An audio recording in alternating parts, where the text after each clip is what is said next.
All right, back in with another episode of Keeping Up with Southside Athletics. We have head coach Chad Hoderfield in now. And coach, just got through with the county. You got huge area game coming up against Gadsden City tomorrow. You got area tournament around the corner. But we just interviewed three very special gentlemen, coach, and people will get to see that video and know who we're talking about. So what does those three guys mean to this program? I mean, obviously, one of them's your son. He means a whole lot to you in the program, but just those three guys in general, even if he was not your son. One of them. I apologize for how my voice sounds too, by the way. But that means you've been coaching hard. Well, yeah, a little bit. Those guys talk about how close they are and how connected they are. And you can tell it's important to them. You can tell it's important to them. You can tell that they know it's special. But I still, to a certain extent, I don't know if they understand just how special it is. I mean, me and you played, you were a year older than me. We played on teams together. I've coached for a long time, and I've been a part of groups. And the connection that we have in our locker room right now is not a normal thing. I worry about that with them in life, that they'll just think it's this normal to be as close to the people that you work with every day. It's not. Like these guys, I really, it's one of my biggest prayers is that these guys have a level of relationship that they can take for the rest of their lives.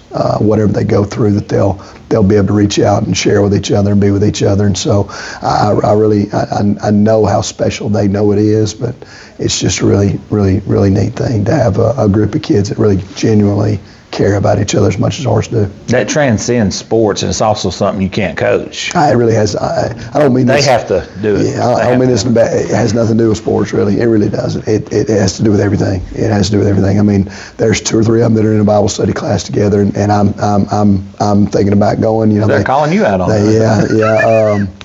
Yeah. Several of them play sports or have at least played certain sports with each other. They go watch each other, man. Like we'll have kids sitting in the bleachers watching soccer games, and we'll have kids that'll go watch, on the packed porch and watch a baseball team play, and they'll go catch a golf match, and they'll go play golf together on the weekends, and they just are together. I mean, I drove by late last night, and when I've been stuck in the gym last night was shooting by himself, so they wanted to go in and shoot with him.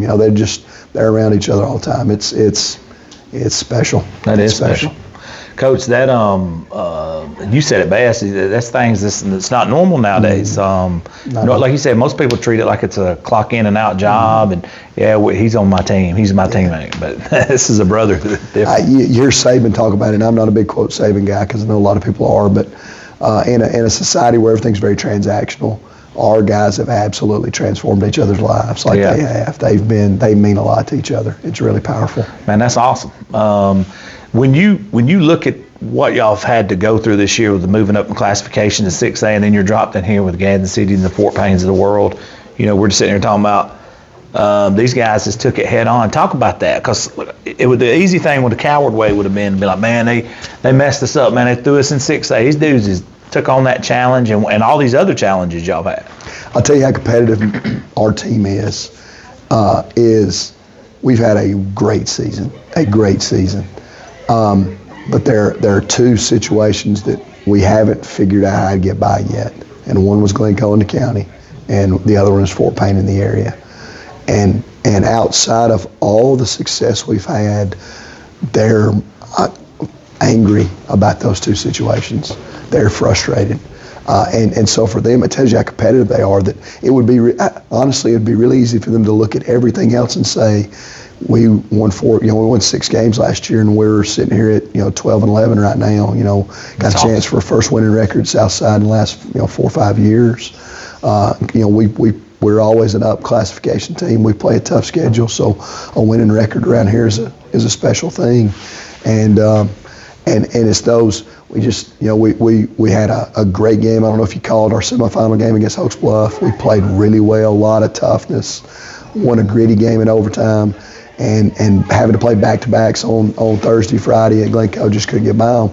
The good thing is we've got another shot at Fort Payne, and I really genuinely believe we're close. We're gonna figure that one out before it's over with. But it just tells you how competitive this group is, that with all the success they have, they still want that little extra, and I think they're capable of getting it. I asked the guys what their takeaway from their day-to-day lives about your coaching, mentoring was, what are you going to take away from those guys? Because this ain't a normal group of guys that's just coming through here. No, I was in here when they said that, and they were awful sweet because I am the most negative human being imaginable.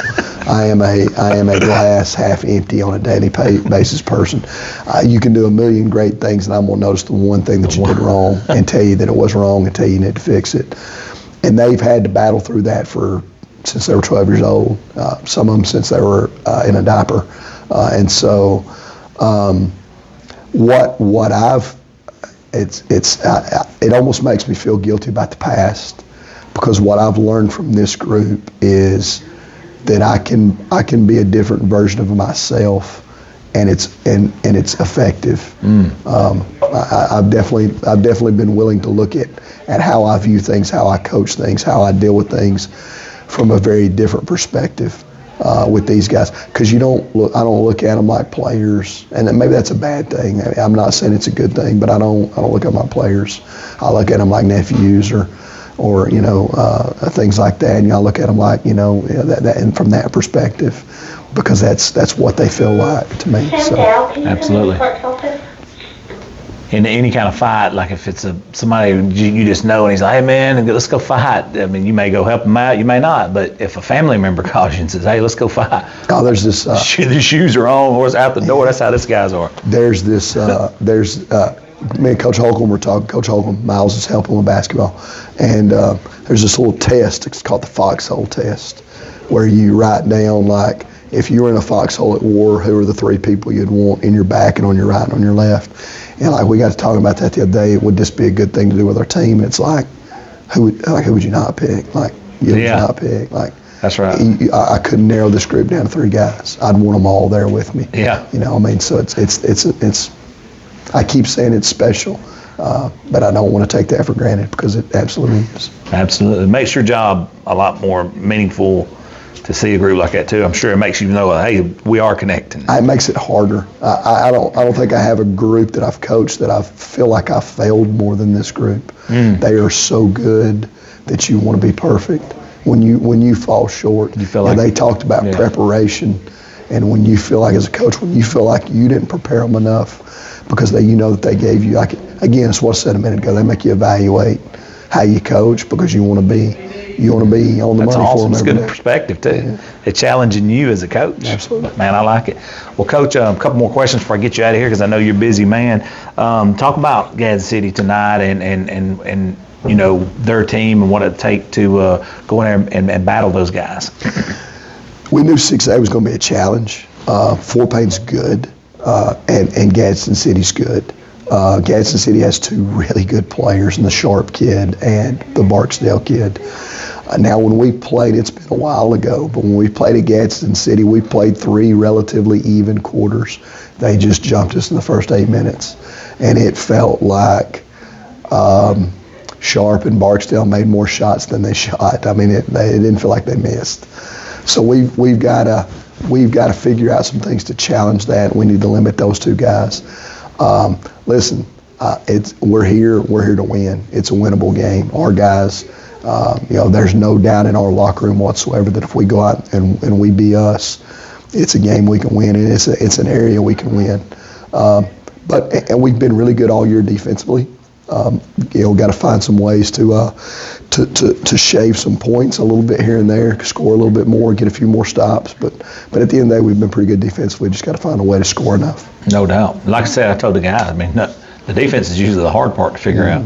It's usually the other way around. I mean, a lot of people love to score and love offense, and nobody pays attention to defense. Yeah, from a tactical standpoint, that was the thing I worried about going into the year with this group. We weren't great defensively last year, and we've been, we've been really good. You go watch. Oh, every time I've seen you guys have you go watch your tails off defensively. Our semifinal game against Oaks Bluff, our first half against Fort Payne the other night at Fort Payne. Like I find as a fan of defense, I find myself being a fan when I watch that stuff back because we're really good. We're really good. And it's already a group of guys. They're so well connected that it makes our offense better. Yeah. We definitely share. They got several hours on that court together, so they know absolutely. when somebody's beat or need help or hedge or dig or whatever it may be. Coach, just final thoughts before I let you out of here. It could be about anything, upcoming something that just happened, whatever you like. Basketball season's a marathon. It's a long grind, and we still believe we have a lot of ball left to play. But I would encourage anybody in our community, if they haven't came and watched this group of guys, I guarantee if they watch them on the court for 4 quarters, they'll be inspired in some way. Oh, absolutely. Coach, appreciate you sitting in with us. Thank you so much. Thank you.